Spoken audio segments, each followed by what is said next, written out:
I will ask Cindy then. Hey, Michael, just letting you know we hear you here. Um, yeah, I'm here. Could I have a roll call, please? Sure. Berry City.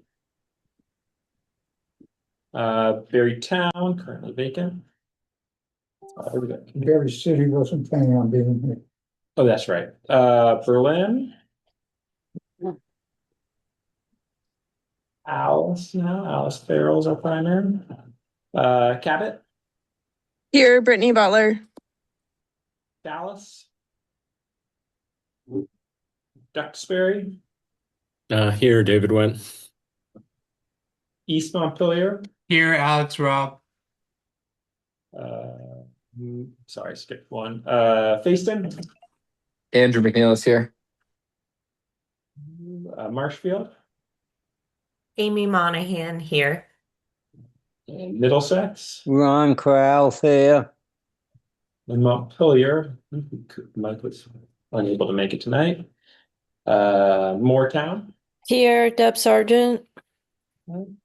Northfield, Royal Deleggy here. Orange, Lee Catania for Orange. Plainfield, Every present, Plainfield. Roxbury, Jerry, oh, muted. We'll come back. he'll come back to us. Waitsfield, Warren, Jim Crafts is here. Washington, Peter Carvey, Washington, present. Waterbury, Doug Greason here. Williamstown, Good evening, Rich Turner representing Williamstown. Woodbury, Michael Gray here. and Worcester. Nope. Well, Mr. Chair, you have a quorum. Okay, Jerry D'Amico is here. Here, Jerry D'Amico, Roxbury. Okay, thank you. You're unaccounted for. All right, are there any adjustments to the agenda? Staff? None from staff, anything else? None. Okay, public comment? Is there anyone from the public here? Yeah. Please introduce yourself. I'm Meg John. I live in Plainfield, Marshfield, and I'm curious to hear more about, or just be present in this meeting. Very good, thank you. No other public comment? We'll move on to the committee nominations for FY27. Mr. Chair, I'd like to note that Alice Farrell has joined representing the town of Berlin. Okay, excellent. And so we're moving on to committee nominations. As veterans will recall, every May we bring you our nominating committees draft or slate of nominations for all CVRPC committees and those partner committees for which we nominate a CVRPC representative. Just from a numbers point of view, all committees are covered. This was based principally on the surveys provided by commissioners. We were able to fill all seats with a nomination with the exception of the Regional Plan Committee, which still has one vacancy. As Regional Plan Committee members will tell you, while this isn't a fluff committee, there's plenty to do. It is also very important work and certainly sets our policy in most ways for the next 8 years. So if we will be having, see Michael Gray has raised his hand as chair of the nominating committee. He may want to be recognized and have something Yes, to add. Michael. So that one vacancy in the regional plan committee, there was a person who was interested in that position, but she was kind of transferring from one town to another. But you're announcing that Alice is now in Berlin. She was the person that was interested. I'm not sure if she still is or not. So we will be opening the floor to nominations. So if Okay. there's anyone else who might not have got their name in, but who would like to be considered for this, some indication for your colleague, your peers on the commission, I'm sure they'd be excited to fill that seat.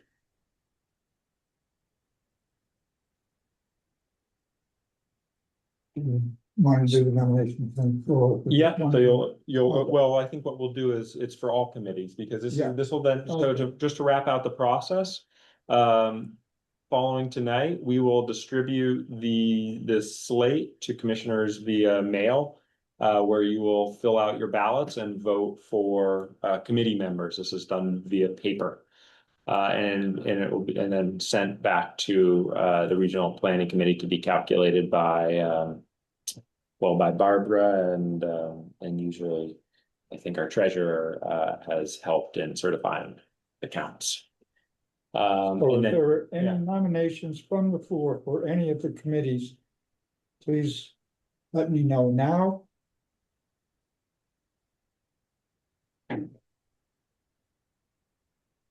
Hearing none from the floor. And this is an action item, isn't it? Well, the version was presented regularly. No action. These are just nominations. Oh, Nominations need not be seconded or voted on. Yeah, that is. Okay, there's just an error, so there is no action. And those surveys will be going out shortly. And please return them.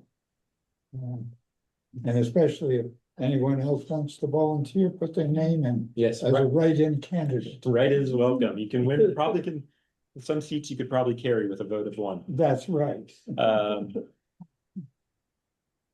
Excellent. No, but I do thank everyone's willingness to get involved every year with the committees. That's really where a lot of the work and guidance come from. And I know the full board of commissioners puts a lot of faith in those recommendations that come out of those committees. So as a staff member, I just wanted to thank you for that commitment. Next item up, the review of the status of the regional plan update and comments received. This is a discussion item. That's right. You'll get a lot of speakers on this one, but I'll kick it off just by restating where we are in the process. We've collected initial comments on our first draft of the regional plan, which was meant to mirror the current draft of the regional plan, and where at all possible, no policy language was modified. The modifications that are present in the plan mainly represent changes to the narratives or data sets. In some cases, the current plan referenced woefully outdated information or documents that no longer exist, and as such just needed to be removed and replaced with new language to fill that space. A reminder that this is not, well, this will be the adoption of a new plan. It'll be our 2026 plan. This does not take away from the work that the Regional Plan Committee is engaged in currently toward our new plan, which is a complete rewrite of the current plan. But we thought, given the timeframe of adopting a new plan by the end of the year, it was important to give commissioners a plan that they were mostly familiar with, so as not to create undue stress or confusion going into an adoption. So with that, I will this is not the end of public comment by any means either. We'll be taking comments again throughout the month of May. Those comments will be reviewed by the Regional Plan Committee at their meeting in early June, and they will be recommending a draft for submission to the LURB for their comments that you will be reviewing, and we will be asking you to endorse at our next meeting. Public comment period will then continue all summer. Changes will continue to be considered right up through September. when we've received the LURB comments and we pivot towards our public hearings and adoption of the plan. So this is by no means the last chance to get your comments in, but it does seem like the earlier the better. So if there are key things that you don't see reflected in this plan or information that should be updated, please do let us know. With that, I will hand it over to Lori, who will be discussing the general comments we received. In case anybody wants to mark their calendar for a due date for comments to be discussed at that regional plan committee meeting, we are meeting on June 2nd. I think I said May 29th was our. Yeah. We so like that. Comments before then would be most appreciated. You're also welcome to come join us at the regional plan committee meeting from 4 to 5:30 on Tuesday the 2nd. Thank you, Brian. Yeah, the Lori? second, I'll pass it right over to Lori. The second piece is we've been talking about making sure we have also an opportunity for commissioners to pop in informally, maybe doing office hours a couple times a week and at different times a day. Just if you're free at noon, stop by, ask your question. Free at early afternoon, stop by. Staff will be online, ready to discuss any concerns or questions you might have as well. Please do that. Nope, I'm sorry. Yes, So are you saying if people do want to come in, they should come at noon? What I'm Anytime. no, what I'm saying is we'll set up a bunch of different times on different days. So And like you'll send it out? yeah, and we'll send out a schedule, and it might be several standing dates every week. It might move around just to try to give everybody an opportunity to find something that works for their schedule. Thanks.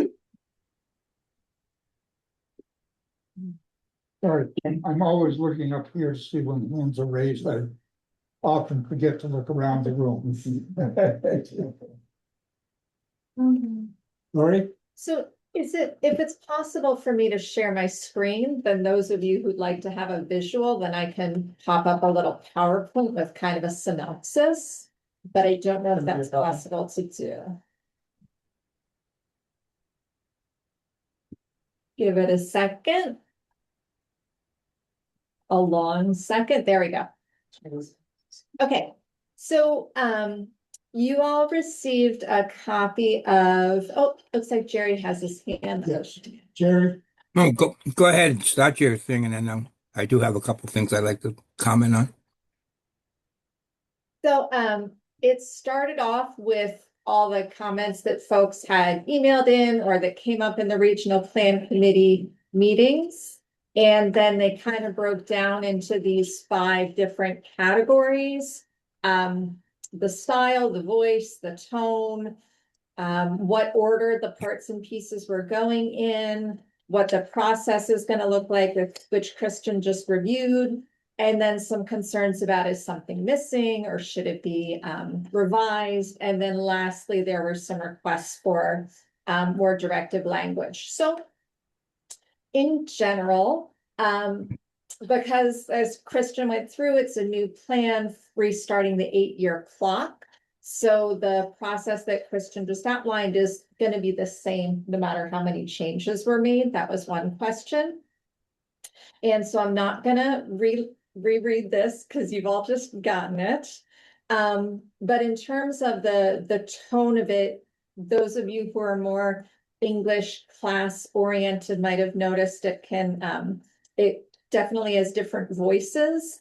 And as Christian spoke to, it's trying to incorporate that new text into the old text. So all that was added was just needed to make Act 181 requirements. And then there were a few edits that we were able to make, but not a bunch. So the next plan will have a more consistent voice. So there were some questions about the structure and how the document was sectioned. And so one of the suggestions we were able to use was to break out natural systems and working lands from the future land use section.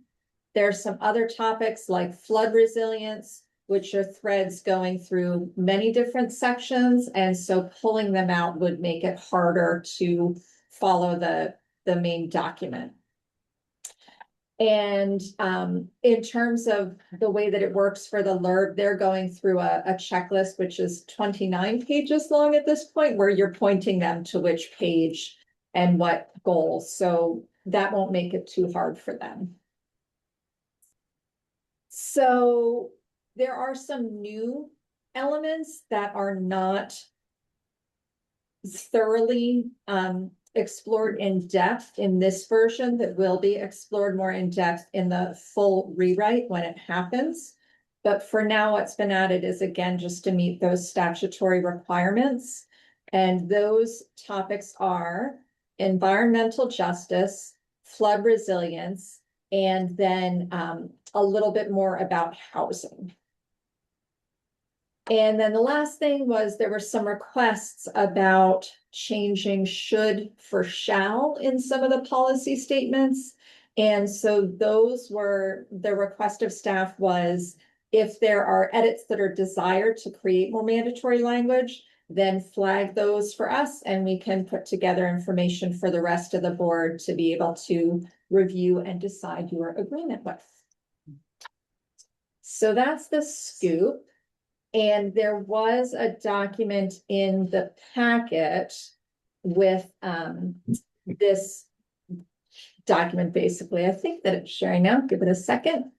So this one is all of the comments, and then you can kind of see staff responses to it, and then how it was resolved. So that is all there.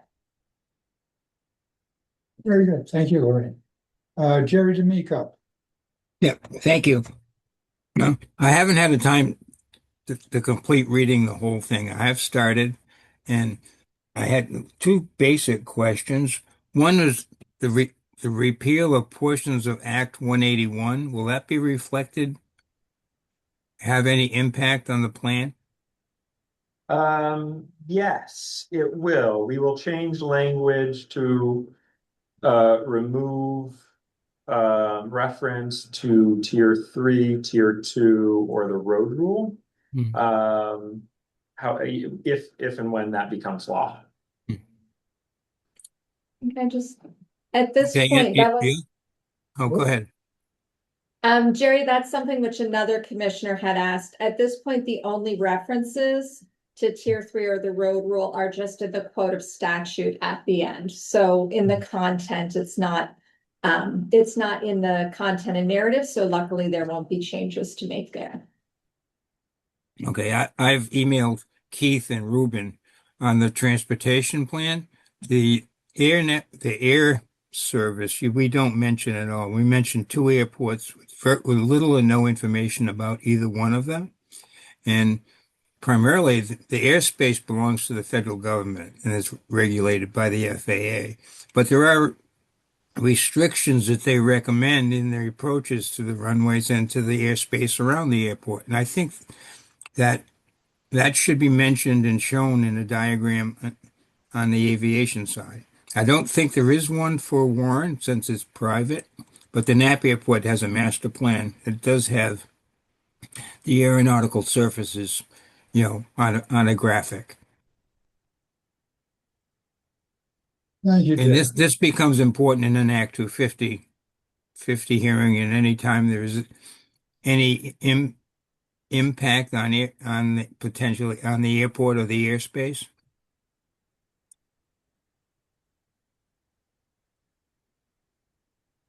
Catania, you have your hand raised?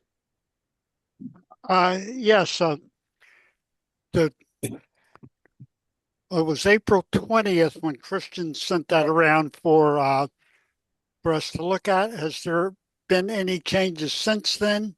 And how do we keep up with the changes for review? So there have been no changes since the draft you received was sent. What we will do as we iterate into this, I'll call it a second iteration to overly use the term. The struck through text will be removed from this second iteration. The red text will be brought back to be black text. Basically, we'll accept all the track changes. And then any changes made based on the comments received to date. For example, there's some new language that's being clarified around the interaction between local plans and the regional plan and section 248. That new language will now be highlighted bright red. So you'll get a new copy of the plan, and the latest changes will be called out for you. If you want to go back and see, we'll have those old drafts available too if you want to go back and look at them. But the idea is that we move through one draft into the next for clarity. Doug Greason and then Amy. Where are we on making the links live in the memo that provide the housing targets and the access to the future land use map? We can make those live tonight, or at least tomorrow morning. There's two links on I the. didn't look at the packet, sorry. No, there's two links on the website. Page one for the map, which you'll be showing in a second, and the second for housing targets. So we'll just load it. We'll have to load it up tomorrow morning because we have a table we'll be showing you tonight for the housing targets. Okay. Yeah. Thank you. Amy Monahan, you had your hand raised? Yeah, I actually was going to ask the exact same question that Doug just asked. Excellent. We will give you the exact same answer. Hopefully. Right, hopefully. Any other comments from commissioners?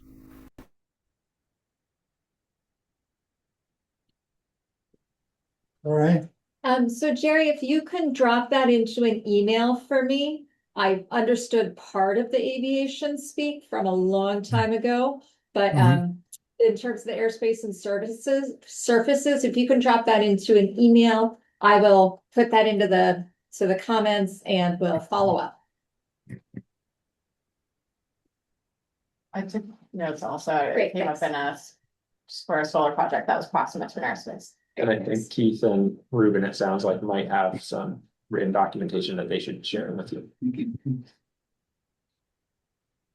Any further comments from the commissioners? Actually, I have a comment or a question. Yes, sir. If we have people, I'm on the planning commission East Montpelier, and curious if we, after the land use maps go live, if we have people in town who have questions or comments about those maps, who's the best person to refer them to? Is it the regional planning commission, or is it something you think that the town planning commission should address first?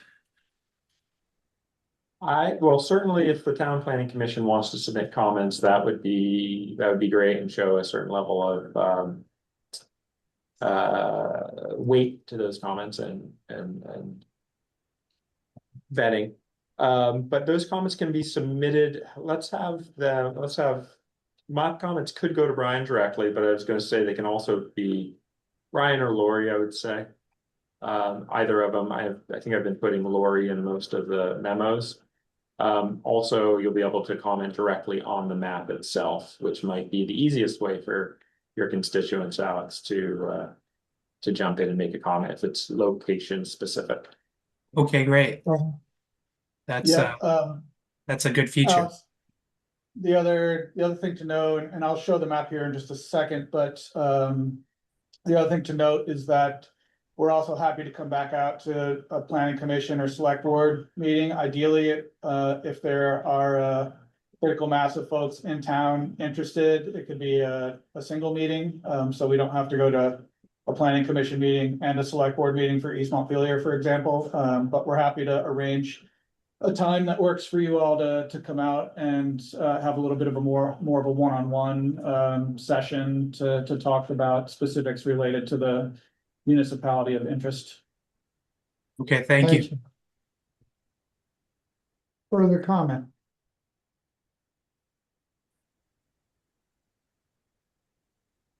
Not seeing any hands raised. Did you have more, Brian? Yeah. So I'll show the draft of the map as it currently stands.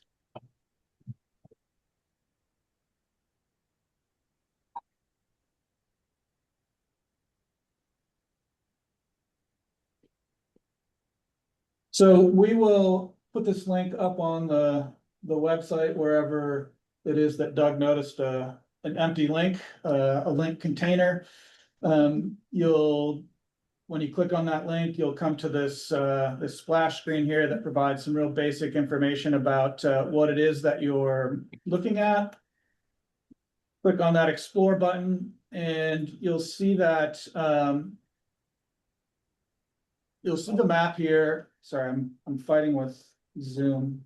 All right, so you'll see the map here. And first thing to note, there are still plenty of white spaces. Anything that's white on the map is because I haven't had a chance to get to that particular location yet. We've really been focusing on identifying the tier 1 eligible areas. So just as a quick reminder, that's our downtown centers, our village centers, planned growth areas, and village areas. So those big four are generally speaking tier 1 eligible. You can look at a list of the data layers, clicking on the arrows on the bottom left. You can pan and zoom. You'll notice that the shapes change a little bit as you zoom in. Don't worry about that. That's just the computer taking a little bit of time to render the images that you see. And then the most important part at this point is the functionality that allows you to provide feedback directly to us via the map interface. So in the lower left corner, there's a feedback button. And if I click feedback, I get prompted to make a selection from the list below. So I can either type in an address or I can simply pan and zoom on the map to a location, click on the map, and then that opens up a comment box.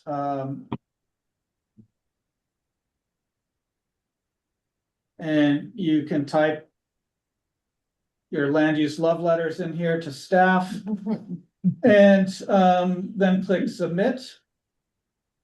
And you should get a note at the top that says that your comment was successfully submitted. It's got links to my email and Nikki's email. We'll be changing Nikki's out for Lori because Nikki's currently tasked on some other work. And if you've got more than one, comment that you would like to make, you just keep clicking the feedback button, navigating to the location that you want to comment on, and supplying your feedback that way. For folks that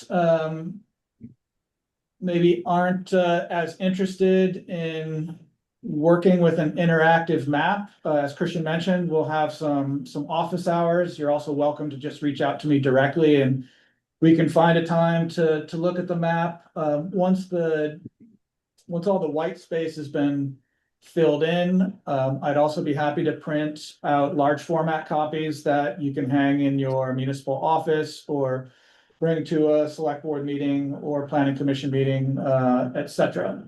So the viewer is intentionally really simple. There's only a couple buttons to click, not trying to recreate the A&R Atlas with 400 data layers and some really hidden web menus. But again, if you need a little help getting a jump start, feel free to reach out to me. We can set up a quick call and I can walk you through in a bit more detail what you might encounter along the way. I probably said this at the beginning, but I don't remember if I did, but I've really been focused on those tier 1 eligible areas. So again, don't let yourself get bogged down in the the white spaces, all the empty parcels here. I'll be working on populating that information. Hopefully by the beginning of next week. The comments will remain for the lifespan of this website, but as I make updates to the data, and in particular filling in the white spaces, I'll upload a new version of the data, but not changing the boundaries of any of the existing things until after the regional plan committee meeting in early June, when we've had a chance to digest all of the feedback that folks have provided. So I'll stop there, and I'd be happy to answer any questions that you have. Just one quick question, and that would be, when do you anticipate the whites being filled in?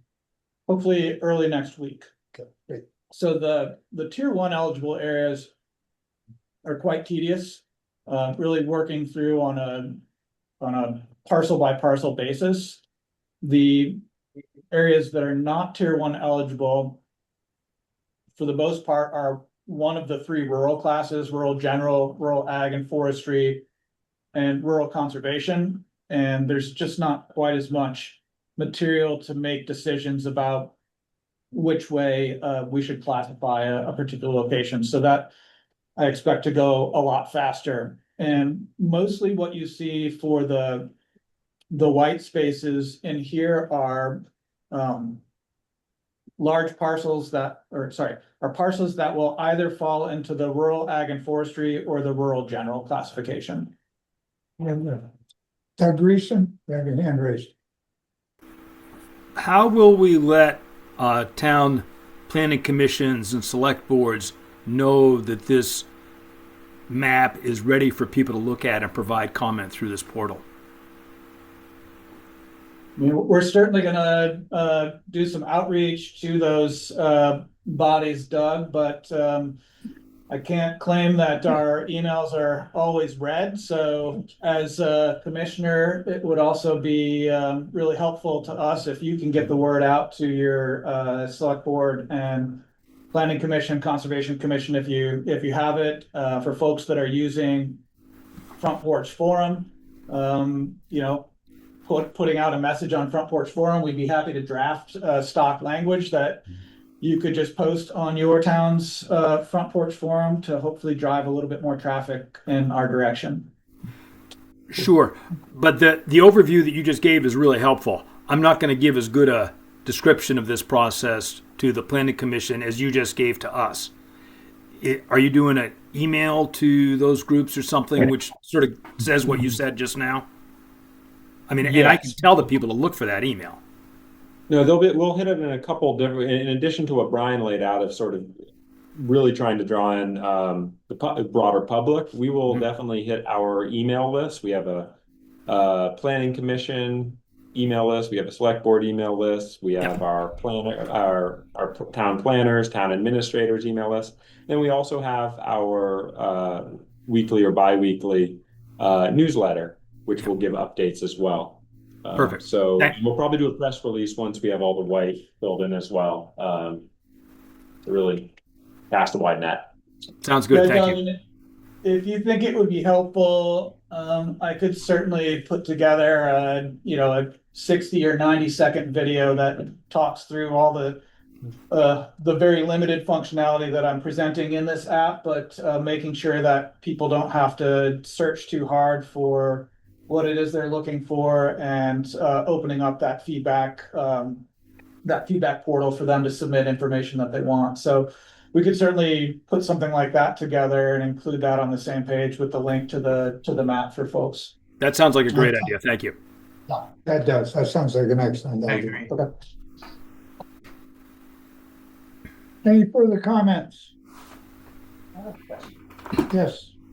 I have a question about the feedback. I'm curious, so let's say I put it on Front Porch Forum, and then people do you want any feedback, all feedback? Not that I would tell people what to do. I'm just really curious, how much feedback do you want? My response is constrained because I'm in a public meeting being recorded. So I would love as much feedback as we could possibly get.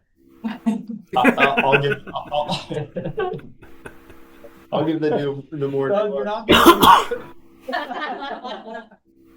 I'll give the more nuanced political response.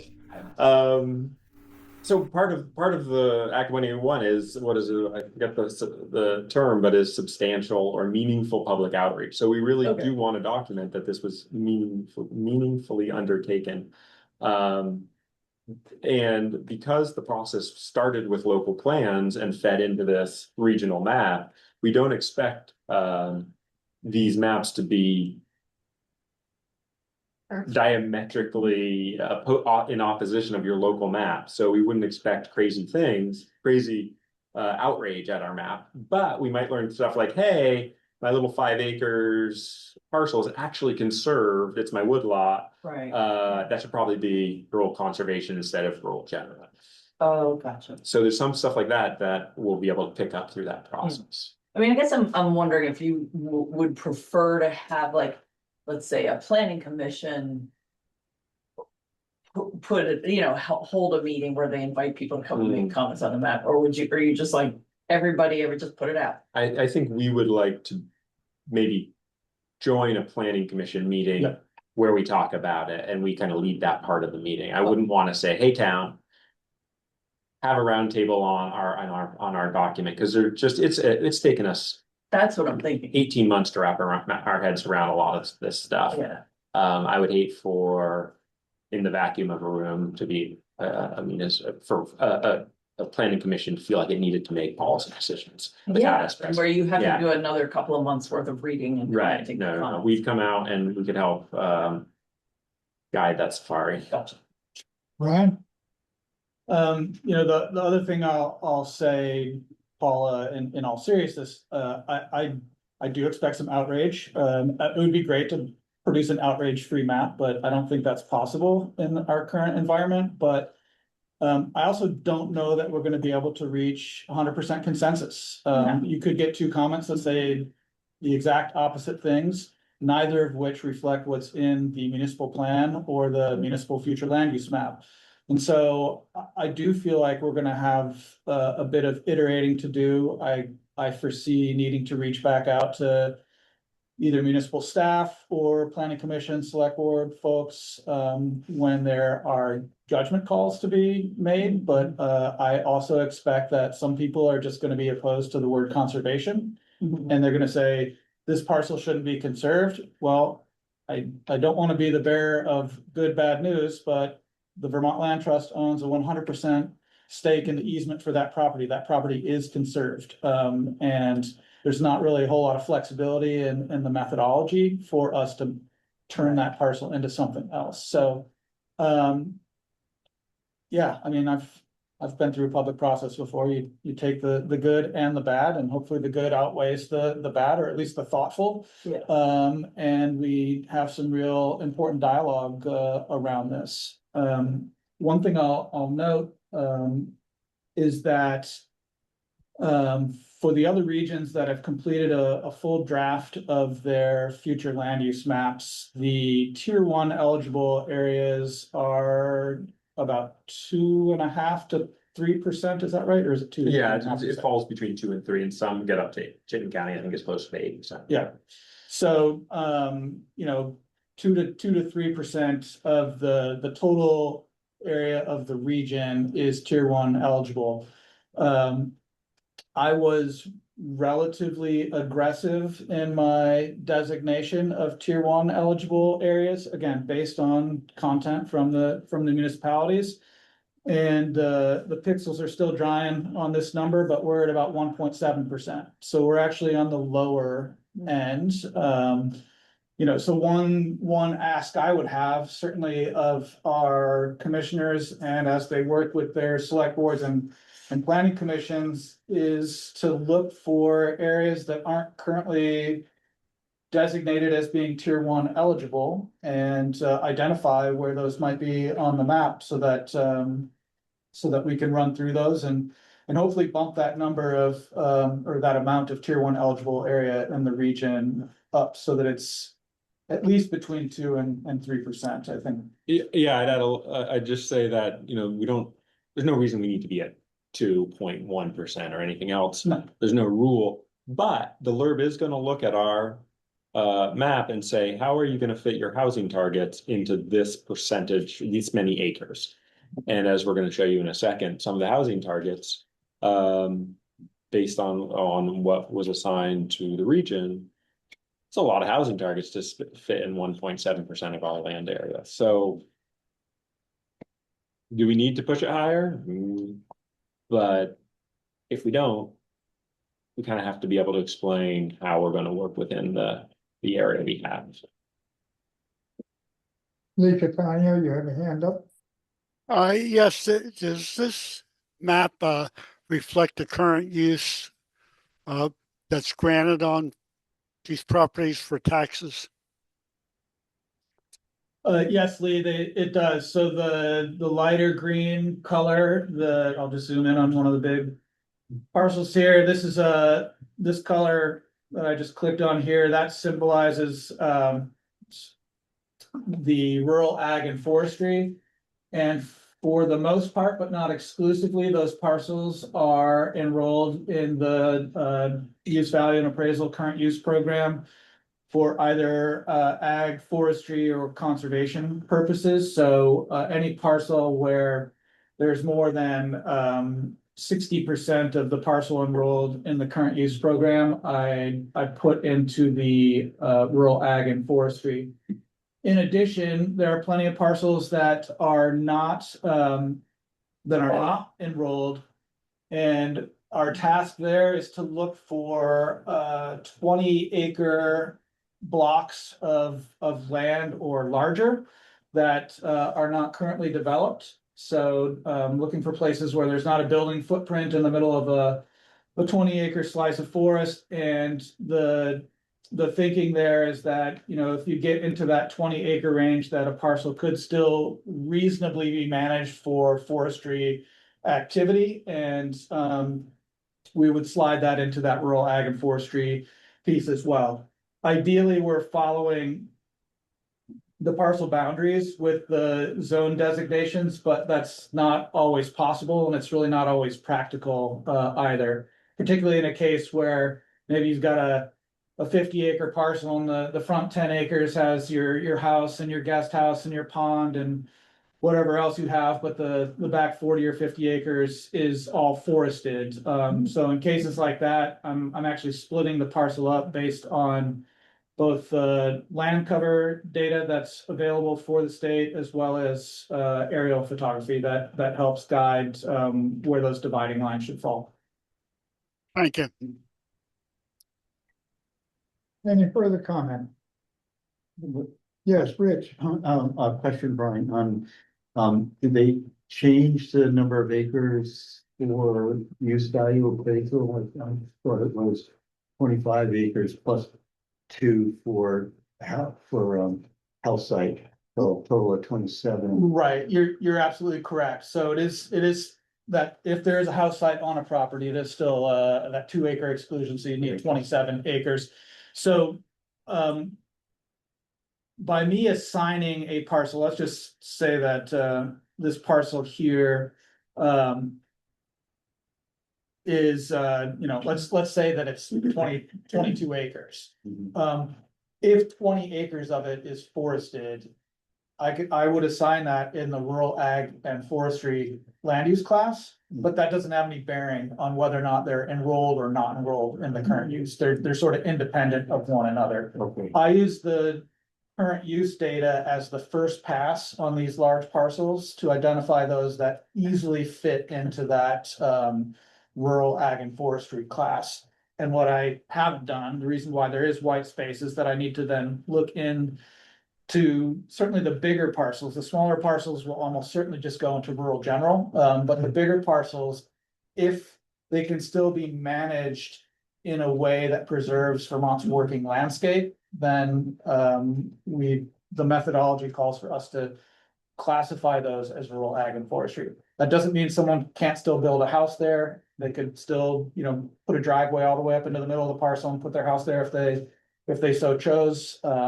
Again, no bearing on the state tax program, just really a baseline for including or excluding a parcel from that rural ag and forestry class. Okay. But they can use value appraisal with a 20-acre parcel? No, No, okay. no. So you just went through, yeah, I'm good. yeah, I went through and looked at all the parcels that are currently enrolled and are enrolled in the current use, currently enrolled in current use, you get it. And then for the others, as long as they have that, that minimum size where, you know, it again, theoretically, know more about logging than I do, but theoretically could manage 20 acres as a woodlot, but you're probably not gonna do that if it's a long skinny lot in between 5 or 6 other long skinny lots and everybody has 18 acres and nobody wants to manage anything together. Those would fall into the rural general class. Great, yeah, thank you, and great work on it too. That's awesome. Yeah, thanks. Alice Farrell, you have your hand raised?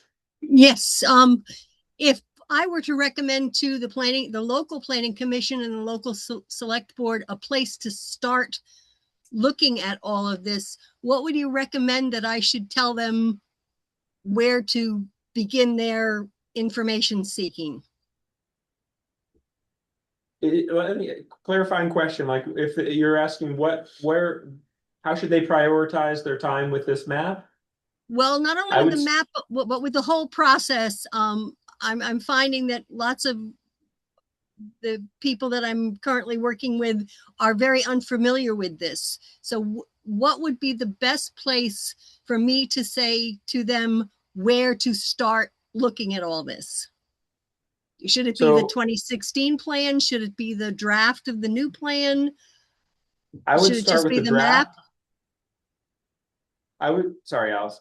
I would start with the draft of the new plan and looking through it. This is the same plan that has been in force since 2016. So any impact it was going to have on the town of Berlin, we probably have seen it. We're probably familiar with it at this point. Yes. But what's new is this map, this future land use map, and what's new are the housing targets we're going to discuss in a second. So I would say look at the current draft of the plan, look at the future land use map and focus in on those tier 1 eligible areas. That is to say I'll call your more urban area, your more developed areas in town, and make sure and thinking about where are you planning on growing as a town versus how we've drawn your local growth areas. And then give us a call. We'll come out and walk through it all, or even give a little presentation for your planning commission, or invite them to office hours or whatever else to make sure not only do they get a chance to have a conversation on it on the regional plan, but also get all their questions answered and can understand that it's a lot. And It is. I'll add 2 things.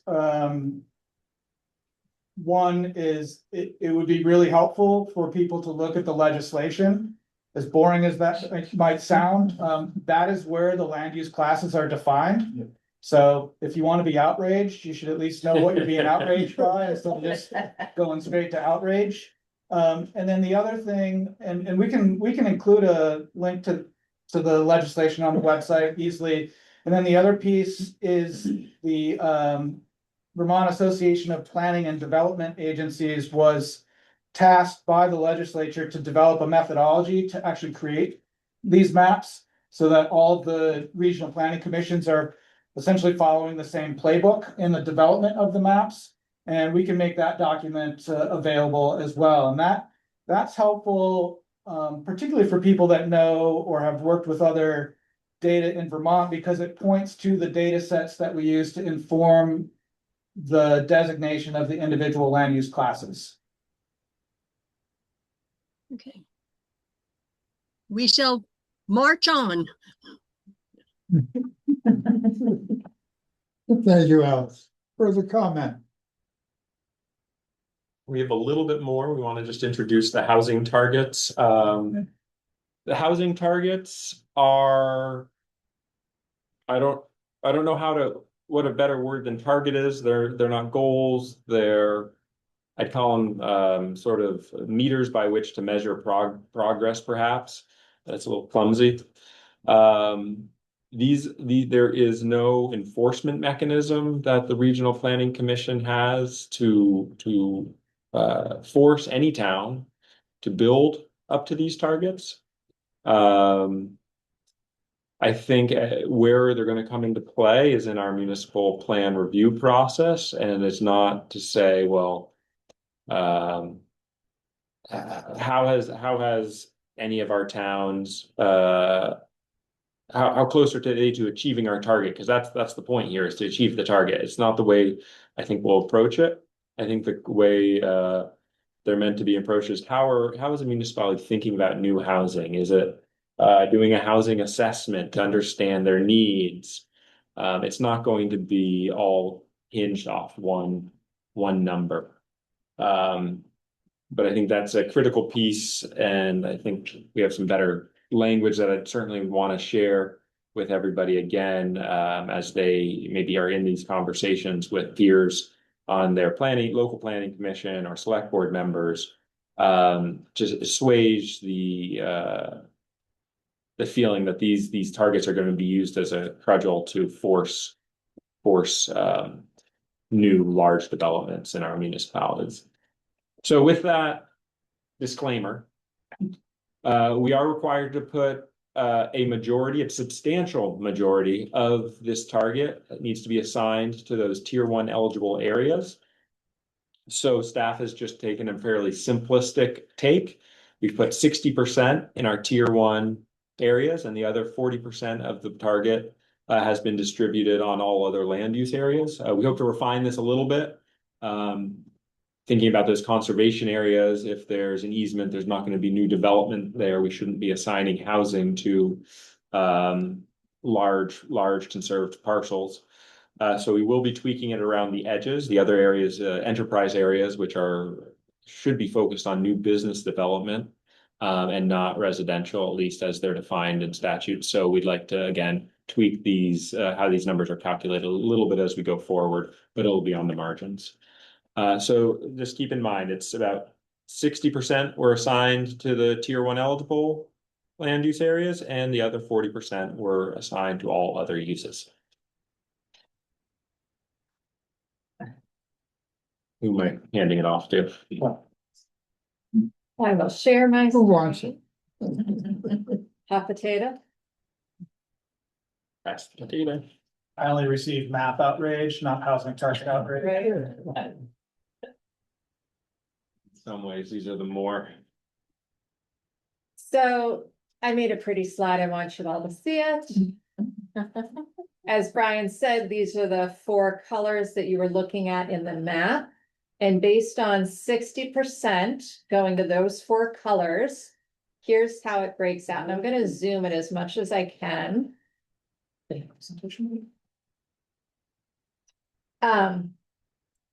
So there's our low target for 2030 was. Where'd these targets come from again? I forgot to introduce that. These came from the Vermont Housing Finance Agency's 2025 Vermont Housing Needs Assessment.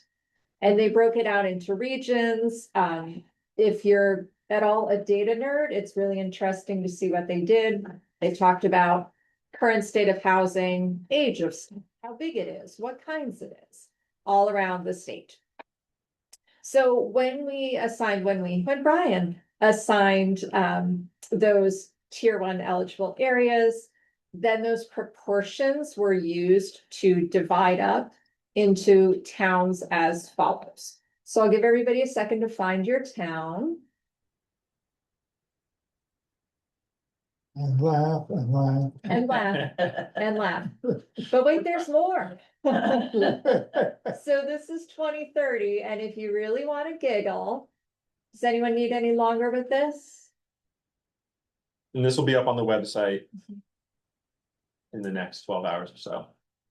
Here's 2050. Montpelier with your 1,300 by 2050. So in 24 years, or almost 2,600. But even our small towns have, let's see, my little town of Marshfield wants another 300 to 600. So find your town. And again, these are aspirational. Now, I'm just a quick question in interlude. And that is, with a new housing unit, there being population of what, 2.3? I would have to look to see what the growth that they based that on was. One of the things is how often old housing's needing to be replaced. So that was part of it. Increased growth in the population. The other thing that's important to note is that even if the population stays steady and doesn't grow, household sizes are shrinking. So what used to be able to house 6 people, which would be 2 houses, now would need 3 houses or 3 household units because people are living in 2-person families. Yeah, no, I guess the reason I'm asking, I'm looking at my little town of Washington. Yeah. On the low end of 200. Yeah. At roughly 2.3 people per household. We're looking at another roughly 500 residents, which is 50% growth in my town. Yeah, yeah. I don't think that's gonna happen. In the next 25 years. But 24. Let's put it this way, if we go back 100 years, I think we've increased somewhere in the vicinity of about 20%. Yeah, if you listen to Kevin Chu, who runs Vermont Futures, is that what they're called? Something like that. Who have really been pushing for some of the high housing targets. They have that 802 goal, 802,000 residents of Montpelier, or of Vermont as their goal. And one of the sort of justifications they say is every town in the state could have met that target at some point in their history. Maybe that was when they were a heavy agrarian economy and had big families. Maybe it was when they were a logging economy. Maybe it was, well, there's no industrialization per se, but these numbers seem very far-fetched. Some of us who know these communities well, it's hard to imagine. But if you think about the mindset of the policymakers and think about the elementary schools closing and how do we keep these community assets alive with shrinking population, they want to reverse that trend. So this is a policy statement that we were given, and this is kind of what it looks like manifested town by town. The other thing that might be worth mentioning is that the breaking out by town and city was only one of the things that needs to happen in the regional plan. So there also was what kinds, how many mobile homes, how many condos, how many single family homes, how many multifamily apartment buildings, and then how many bedrooms in those units. And then the last bit was affordability, and that is already in the draft plan that you all received. So what we did was we took how much it costs to rent a place or to buy a place throughout the general region, and then we matched that up with how many folks in the community are kind of making enough money for that. And so you can see how that broke out into the number of rentals that are very affordable, the number of home buying opportunities which are affordable, and there's also a blurb in there about where those affordability numbers come from. So you can really nerd out with this if you would like to. We're happy to join you. Lee Catania has a comment. I would like to, looking at this, a lot of these towns don't have utility infrastructure to support this type of development. And maybe in the distribution, you should be considering not just how much vacant land there is or that type of thing, but what's the capacity of the existing or proposed utilities, what could be expanded? Like for Orange, we're really limited by development because we don't have any infrastructure whatsoever out there. And some of the other towns like Peter was saying for Washington and stuff, but that's going to be the limit. And if we're looking at putting these many people into our region, I think you should look at where the infrastructure could support it more than just where there's land available. Because we don't have the money to put in new infrastructure. There's, it used to be you could get federal money for it, but that's not around anymore. That's all I got to say about it. Okay, thank you, Lee. Paula and Doug, can I respond? Hang on just a second. Go ahead, Brian. Yeah, Lee, your point is certainly well taken. Just a couple of things about that.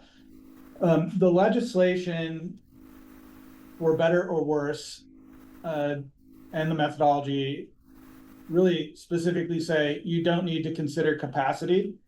So just sort of put a pin in that in terms of infrastructure capacity. The other thing to note is that as part of the development of this map, if your municipality has a legacy state designated village center, for example, that village center, that collection of parcels that comprise your village center automatically go into at least the village center future land use class, which is one of those tier 1 eligible areas. Village centers don't require water or wastewater or zoning. Some of the other big 4, like the village area, does require, one of the above: water, wastewater, or suitable soils, for example. So, that's just one response to your comment. The other piece, and the reason why I believe that the legislature decided not to look at capacity is because the data simply doesn't exist. UVM is working on a data development effort. I can't remember if that's related to water service areas or sewer service areas, or maybe both. I know that folks from the Agency of Natural Resources are working on mapping stormwater infrastructure as well as some drinking water infrastructure. But even once you get to the point of knowing where the lines are on the map, there's really not a mechanism for connecting with the system operator to say, how many more households could you support?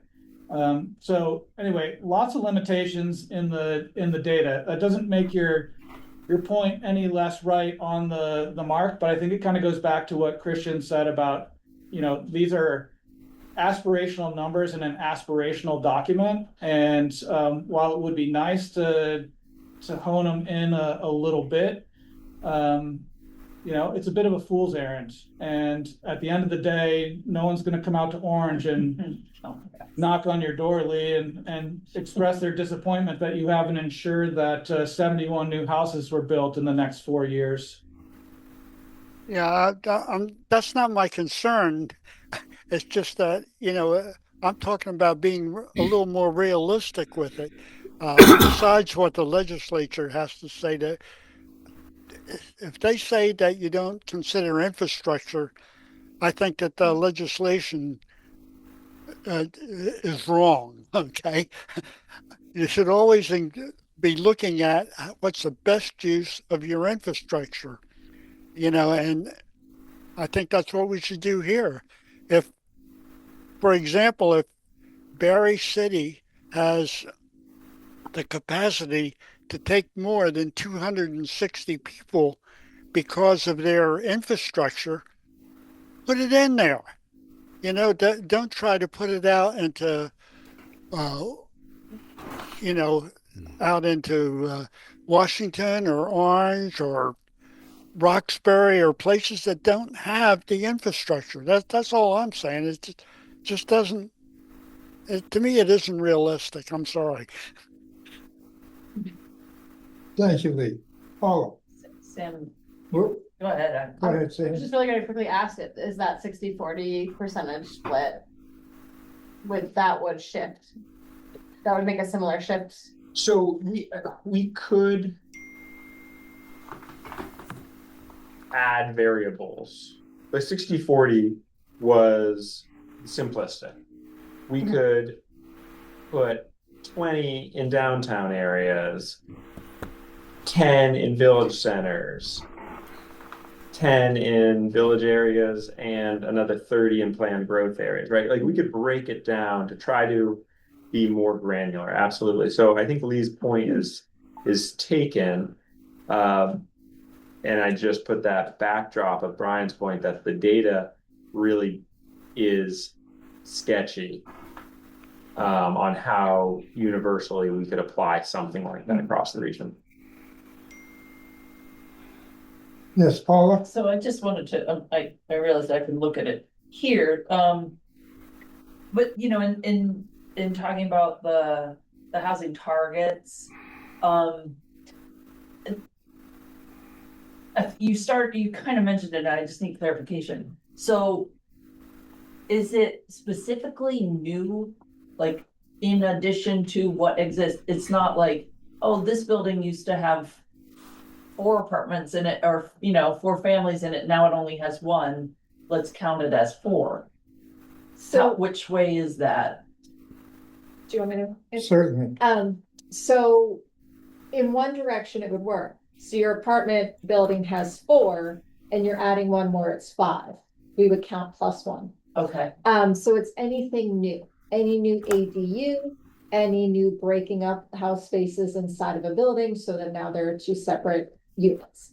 And in that, sorry, I didn't want y'all to have to stare at the little tiny screen there, but in those numbers, this number already accounts for houses falling down, burning down, getting raised, put a mobile out back, all that. So in that 171, some number of that Berry City 171 is to replace something which was removed from Berry housing stock and that got put in. Yeah, it recognizes about 0.5% annual destruction of housing units. Okay. And it recognizes that like a building could be duplexed. Yeah, and that would count. That would count as a okay. And so an existing building. Not that we're counting, but yes, that would yes. count. Not that we're counting, we're counting. Or is there like a registry? Okay, I have lots of comments. I have Doug, then Jerry, then James. Doug Greason? Yeah, a quick question is just to make sure I understand the math. If we look at the 60% allocated to Tier 1 areas, is that total target then taken and distributed proportionally based on acreage of Tier 1 spaces in each municipality? Is that the process? Got a lot of nodding heads here. Okay. Yes. And then, thank you. Jerry D'Amico. Thanks. Yeah, I always have a problem with that. Looking at this is, again, I think people mentioned this is aspirational. It's unaspirational. And we did the plan in 2016. We did a housing survey, and they came out with, for Roxbury, they showed us having one of the higher rents in the whole region. I went about figuring out that it's a relatively easy task here in Roxbury. There were probably 40 rental units, and I asked the landlords what they were getting, and they were half of what the number was in the plan. And so again, this is legislative BS. They throw out numbers that have no meaning.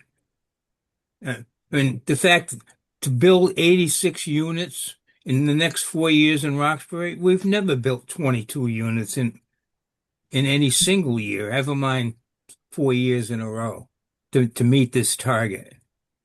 So I guess, you can put whatever we want in there, but has absolutely no meaning.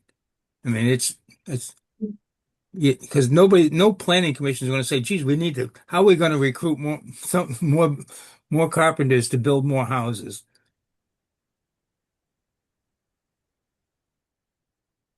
Thank you, Jerry.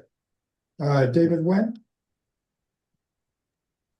Yeah, thanks. I was wondering when you say some of these numbers are to replace lost housing stock, it would actually be useful to see how much of that there is per town. Although I would think we wouldn't want to include lost housing stock due to flooding, but just tear downs and like fires and other things, because lost housing stock due to flooding, obviously there's issues with direct replacement. But yeah, I was curious if those numbers could be provided as well to see the difference between replacement of lost stock and like completely new stock. Thanks. So David, I don't think we have those numbers. I think part of, and I would have to check the legislation. I may be off track here, but I think part of Act 181 asked us to develop a system for tracking housing growth that we could then use to report back to the legislature. I believe it's kind of landed on changes in E911 data, but I don't have the latest on that. However, so all that to say, it wasn't expressly taken into account on the town by town basis. And I mean, maybe it's the kind of thing. So one thing we've been talking about is really contacting every town every year to try to get an idea of how many building permits were issued, et cetera. I don't know if condemnations or something similar might be possible. But I do recall from the VHFA methodology that they use 0.15% as an average destruction for any given stock of buildings. Until it rains. Right. And it's good to track that too. It's good to track that too. We saw in Montpelier 3 buildings go off, get destroyed in a year. And I think that's part of the conversation too. James Croft? Yeah, all this discussion is very interesting, but what I realize, or what I'm seeing, that nobody cares. It's nothing that takes into account what the actual public wants for housing. In other words, I can say I'm going to build 50 houses here, and what kind of houses, and what does the public want? Does the public want? Let's take automobiles. If the car company says we're going to make X number of Chevys, and all of a sudden no one wants to buy a Chevy, it doesn't make any difference what they say they're going to make. They're not going to sell the car. None of this seems to take into account what the customer wants. We're telling, so many lease units, so many those units, so many houses here, houses there. So all of a sudden we're going to be told exactly how many you're going to. Is this going to head to the direction that you can only have the only house you're going to be allowed to build is house X here. So is there any attempt to what the customer really wants? Do the customer wants a house? Do they want an apartment? Do they want a 2-bedroom house? Do they want a house with 2 acres or a lot? None of this seems to take account any of that. I don't know how you would do that, but all this is I don't see any indication what you're indicating what the customer wants. That's my comment. Thank you. James Croft, we've been waiting patiently. Yeah, I was going to say that wasn't James, but that's okay.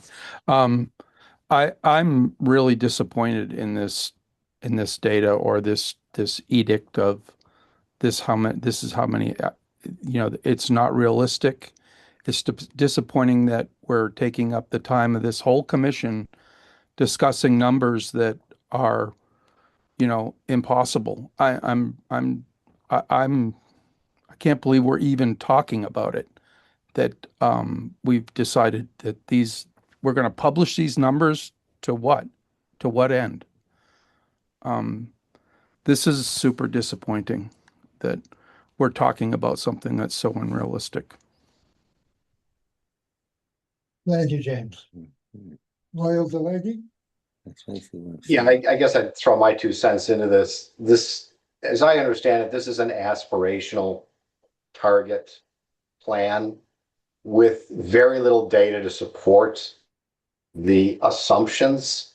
It's simply a proportion spread across the 23 municipalities in the region. And frankly, this is not how it's going to happen in reality. Some towns will grow much faster proportionally than others, because what we're looking at, and you're talking to somebody who spent 21 years in Utah until I retired back here to Vermont, where I was preaching there that, you know, we're going to hit a threshold, which is coming quickly, I think, where people are going to be moving out in very large numbers from that part of the country. Where are they going? And I think there's a realization here in Vermont that this is one of the places they're going to be coming. So there is going to be a need for quite a bit of housing growth of all types.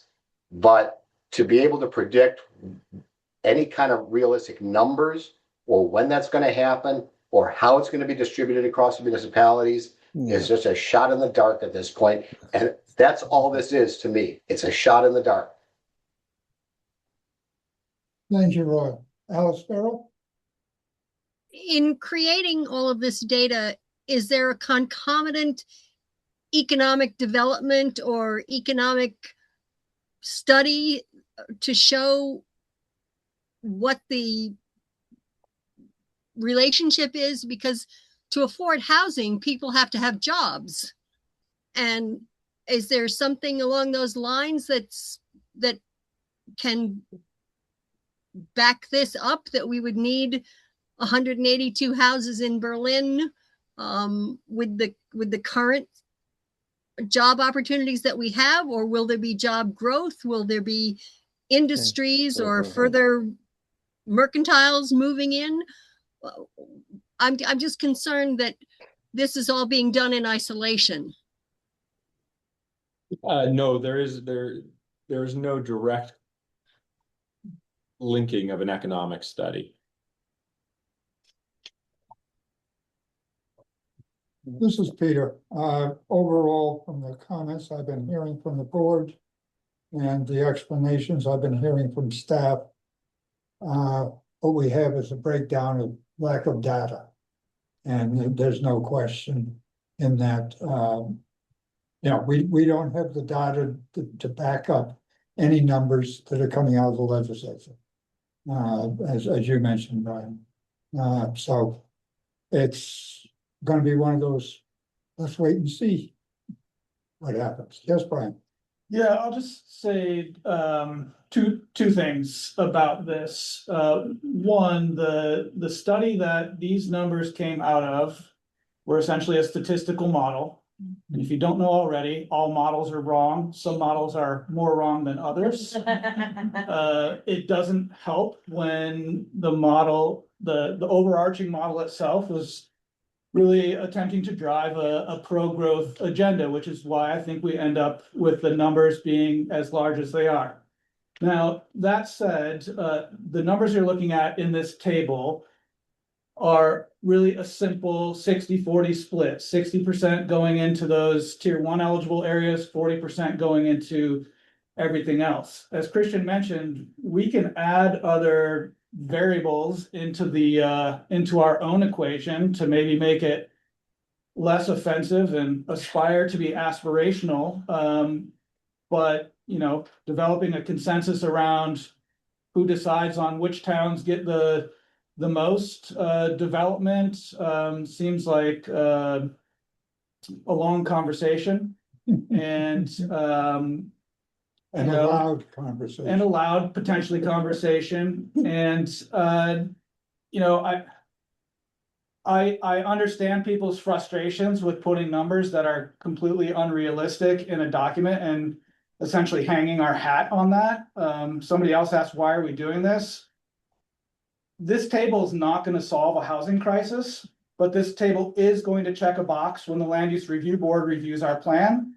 And then we don't ever have to talk about the table again, but we can engage in conversations about how we can facilitate development in areas that we want development, how we can actually recognize something like the ecological carrying capacity, which I guarantee you was never considered as part of this. So as bad as it might seem that we didn't think about infrastructure capacity, we're also not thinking about any of the other things that actually help sustain our quality of life, and so on. So, you know, if the board would like us to tinker a bit more with the equation to bring some numbers down in the Washingtons and Oranges and raise some numbers up in the Berry cities and Montpeliers, we can certainly do that. But you know, as someone who's been spending way more time than I ever thought that I would on developing an outrage meter for a map, please don't ask us to spend a ton of time on this, because at the end of the day, I still don't think you're going to care for it, and it's still not going to make a difference. Yeah, that headline number of 2,500 to 3,800 doesn't change no matter what we do at the town by town level. I'm just gonna change the slide. Okay. We're going up for the 50. This is the data, this is what we currently have. This one's maybe a little bit easier to, Go to presentation mode. yeah, I'm See the just, whole thing. where does that live? The bottom. Down bottom. Oops. Go ahead. Thanks for the zoom. Thanks, Brian. Okay, so there you go. It takes a sec. So this is what we currently have. You can see what's empty. That's a little bit squishy because that can include seasonal, also called STR, also camps. Then there's owner occupied and renter occupied. So your blue is squishy, but here's what you actually have to begin with. Sorry for interrupting, Peter. I just thought I'd give everybody some facts to chew. Thank you, it's helpful. Yeah. More data that's gonna make a little more confusing to everyone. Alex, Rob, you have your hand up. Thank you. Yeah, sorry, I actually have a question about the previous slide. So, you know, East Montpelier is a mix of tier 1 and tier 2. And but we don't have any wastewater in our town. So to me, I'm just curious. So we have 173 low, and a town like Waterbury has 122, Berry 171. Is that because we have a large amount of tier 1 acreage relative to the total amount in that, you know, why, I guess, you know, have you released the tier 1 component and the tier 2 component that makes up these numbers? Is that available? The map, as we viewed it tonight, does have all those tier 1 eligible areas mapped now. But if I think you're asking for a table, maybe that just, you know, shows the acreage. Is that right, Alex? I just think I might get a question, you know, why is East Montpelier have a higher housing target than Berry, when Berry has, you know, infrastructure to the end of the day and we have no wastewater. So, and the same with Waterbury. Waterbury seems to me a place that you would want to build more houses than in East Montpelier, especially 50 more houses. So that's just the question I'm expecting, and I'm curious if there's data or why East Montpelier is high, and if it's because we have large amount of tier 1 acreage that's undeveloped. That's just my question. Brian is busily going through his screens. And I'd say one of the things that, just looking at Berry City, sure, you have a number of tier 1 eligible areas in East Montpelier, as does Berry also has a large downtown. So those areas might be similar in size in terms of acreage, but then as soon as you step out of that area in Berry, there's very little land. So if you look over on the 40% side of the equation, very few units might have been assigned to Berry City, where East Montpelier is a rather large town geographically, and would maybe absorb more, about 40% as well. Yeah, and then the other thing, Alex, to add to that, East Montpelier has 3 or 4, I should remember, I just was working on this, but 3 or 4 designated village centers. Mm-hmm.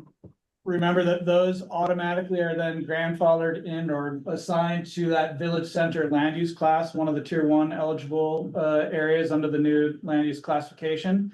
And for each of those village centers, there's also then the possibility to look at the surrounding land and to classify that where reasonable as a village area, and the distinction is fairly minor there, but the important piece is that you've got multiple village centers, each of which is then ringed by a village area, bringing your total acreage in that tier 1 eligible area up to just a bit more than what Berry City has within its confines. Okay, thank you.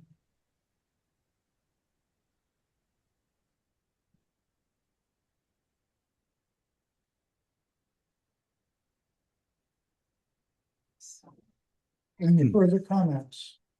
Yes, Sam? Just really quickly, based on, the Home Act, and the Vermont Housing Needs Assessment that underpins some of this work, was recently at a conference, talking about that infrastructure issue, Lee, but I did dive in a little bit to just understand the distribution that came from that original. Obviously, it was again edited after 181, so the numbers aren't going to match exactly. But that original work, I think at like a 6% replacement, that might have gone down, but a 9% to address homelessness, like over 10% to normalize vacancy rates, and I think it was around 40% to meet pre-pandemic demand. So about over 60% of those numbers there is sort of a baseline there, if you will. And so that might be a helpful lens to consider some of that. And then, you know, also just on top of this, I would be remiss if I didn't just mention that we also should, you know, perhaps could consider where is our housing resilient also. So we mentioned Berry City, we mentioned Waterbury, but we also have to think about it in the longer term. And you know, that also can't be expressed in a table. So the intersection between the rest of our planning goals, I think, is worth noting. Yeah, thank you for bringing that piece up, Sam, because I should have noted that when Alex was pointing out the seeming discrepancy between East Montpelier and Berry City.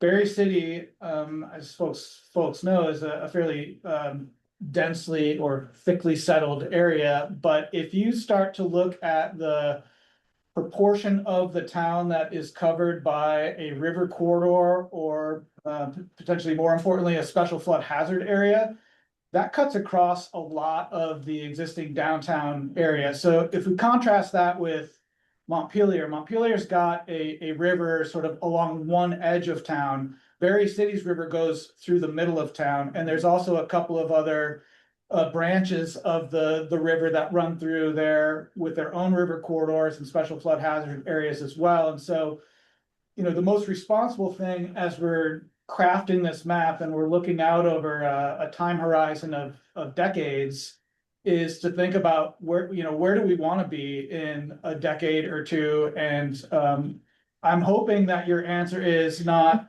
densifying the development in river corridors. And so because a bunch of that area has been excluded in Berry, that's why at least that Berry East Montpelier example presents itself the way that it does. Now, I'll certainly look forward to talking to the city council and the planning staff in Berry to see if they're open to exploring other places for denser development that are outside of these flood hazard areas. And maybe that bumps the number up for Berry, and that of course will then cascade throughout the rest of the graph. Thanks, that's really helpful. Any further comments?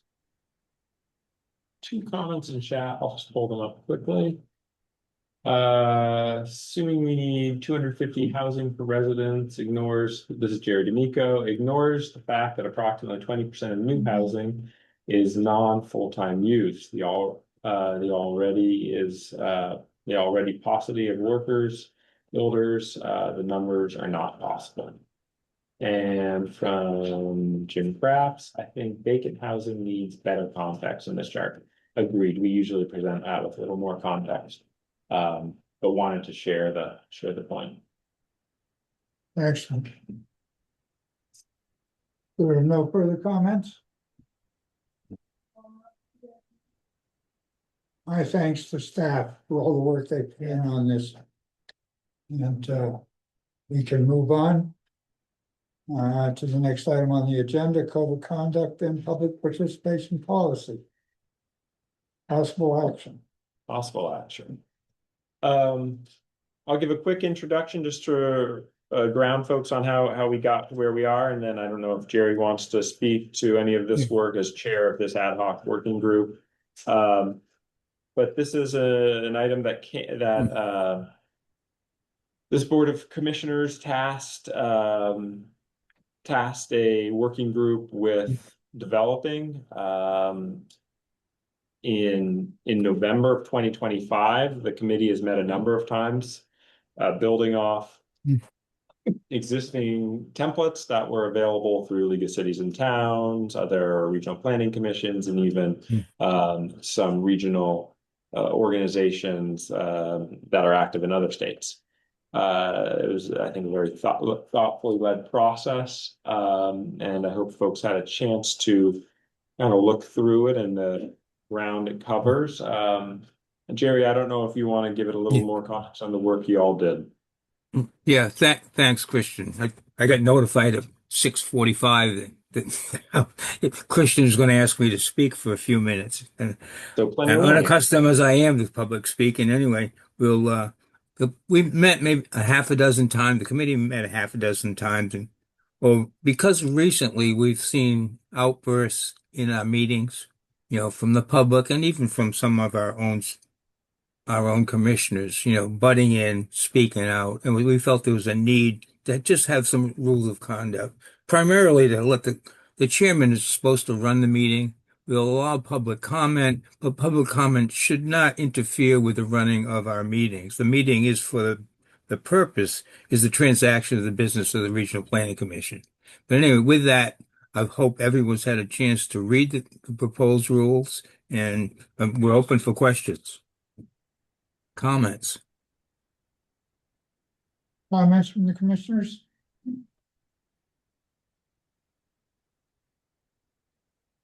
You mean we did all that work? Okay, good. Thank you, Doug. You're muted, Doug. Doug, you're muted. Yeah. This is a good job. Thank you for doing this. This is going to be really helpful. I just have one small comment. Page 15 of the package. The set of 8 or 9 bullet points there goes from participants shall do much, and then it goes to then you will do something. It all needs to be addressed at participants will do this, as opposed to you will do that. Other than that, can we bring it up, Christian? Yeah, absolutely. Do I have the packet available? If you didn't know. Pack available. Excellent.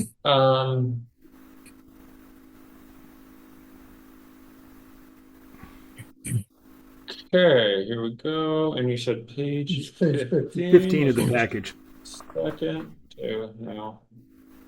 Oh, I was wondering. I said it's not 15 pages in the rules of conduct. So. Yeah, no. I saw that too. I'm going to add page numbers to it. But all right, should be creeping up. 12, 13, 14, 15. So what the comment is here in these 8 bullets. Members of the public comment on the agenda. Each person, the subjects are generic, where here we go into the second person. Yeah. Once you've been called the chair, direct all your remarks, make sure your comments. So changing that again to be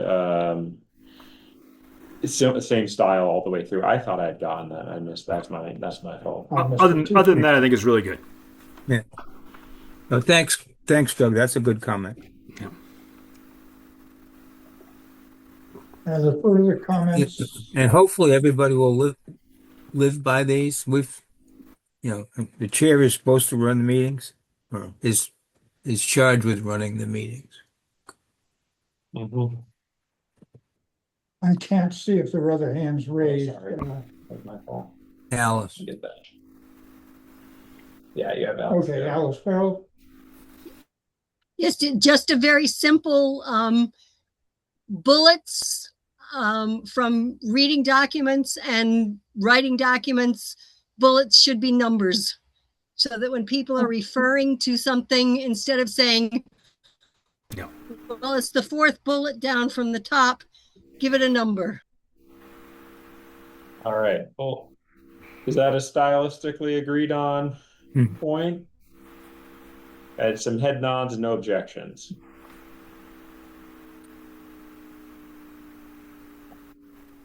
Further comment from the board? Yes. I also want to say what a thorough job y'all did. Like, I love how you're framing it as all the things you should do.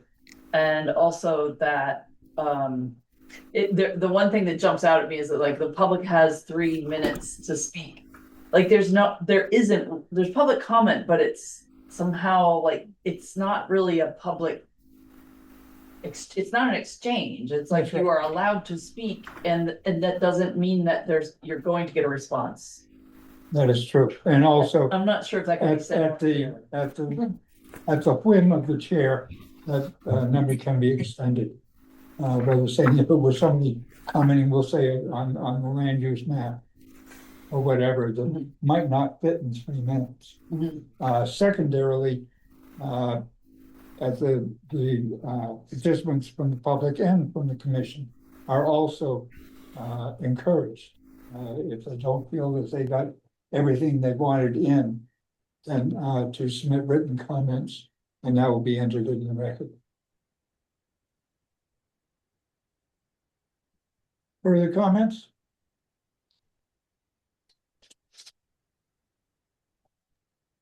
Said possible action. Do we want to approve that? Yeah, if the commissioner certainly could, you're welcome to In entertain. that case, I would entertain a motion to accept. I move Go to to accept. I'll second. And Rich Turner seconds. Any further comment?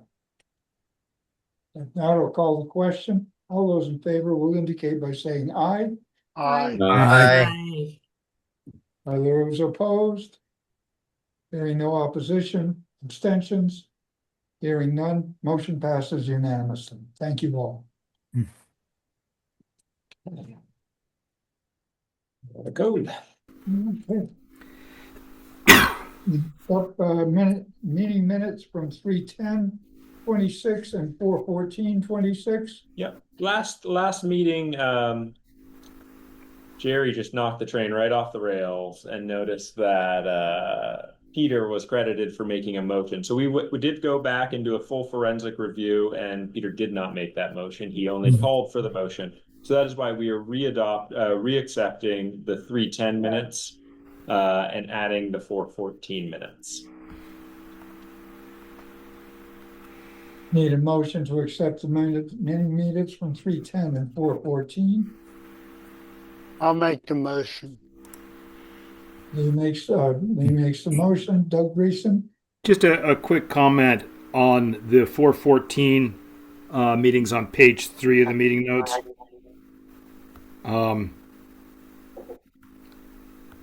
There's a discussion about opting out of tier 1. Generally, you opt into tier 1, but if that was about 2 years later, can you opt out of tier 1? That needs to be clarified. Just option for towns to opt out of tier 1. I didn't understand that. Page 2. What paragraph was that on? You said It's page 2? page 3, 1, 2, end of third paragraph. End of third paragraph. Discussion also covered towns appeal process and options. It's the opt out of tier 1.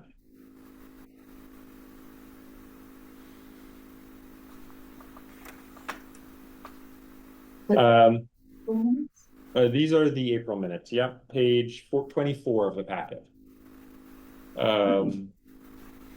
Yeah, without listening to that again, I think your instinct's right, Doug, that it would be options for towns to opt into tier 1, because it's nothing you have to opt out of. Although that could have been the language used during the discussion, so that might explain why it came out that way. That's been a controversial point. I just wanted to make sure we were clear. Yeah. Are you recommending an edit to change out into in? change out to in. Yes. All I'm right. recommending that. I still need a second for the acceptance of the meetings minutes. I'll second. I didn't catch who it was. It's David Wen. Thank you, David. Okay, thank you, David. We have, Lee Catani made the motion, David Bent seconded to accept minutes from March 10th and April 14th of 2026 as amended. I'll call the question. All those in favor of accepting the minutes will indicate by saying aye. Aye. Opposed? Hearing no opposition? Abstentions? None? Hello, Christian. Whoa. I Yeah, think I that hear you. because those two meetings were during my sabbatical, I think I need to abstain. If you, it is not necessary, and if you abstain, we'll have to have a roll call. Oh, okay, then I'll vote in favor. Thank you. I appreciate it greatly. No, it is not a requirement that you are here, except as long as you have read the minutes. And sometimes I have, when I in the past have missed meetings, I will go to the recording if there's a question on what the minutes has said. But, that's fine. So passes unanimously. Thank you. And next, Committee and staff. staff reports. Yes, please. Certainly.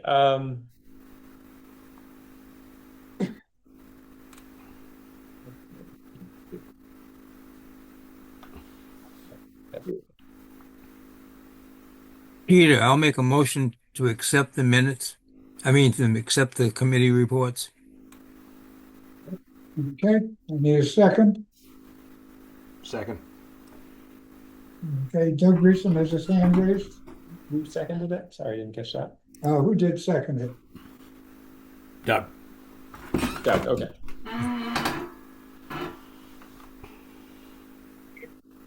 Did you have a comment as well, Doug?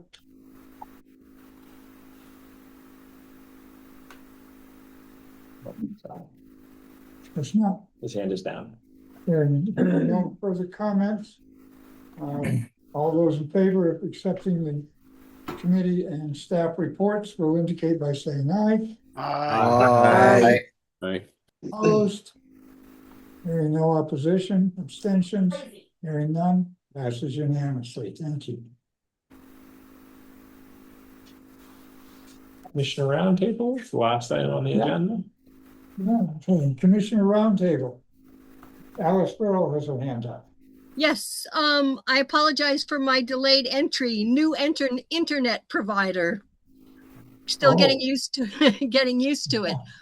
I noticed that on the Regional Planning Committee there is a vacancy, and I would be willing to volunteer for that. Okay. Marvelous. Thank you. Wendy. Okay, I will accept her nomination. And when the ballots go out, your name will be on it. Thank you. And that's also good because that fulfills all the committees now will be full, which is and well distributed amongst commissioners. So it makes me feel good as chair. Thank you. Is there anything else for the roundtable?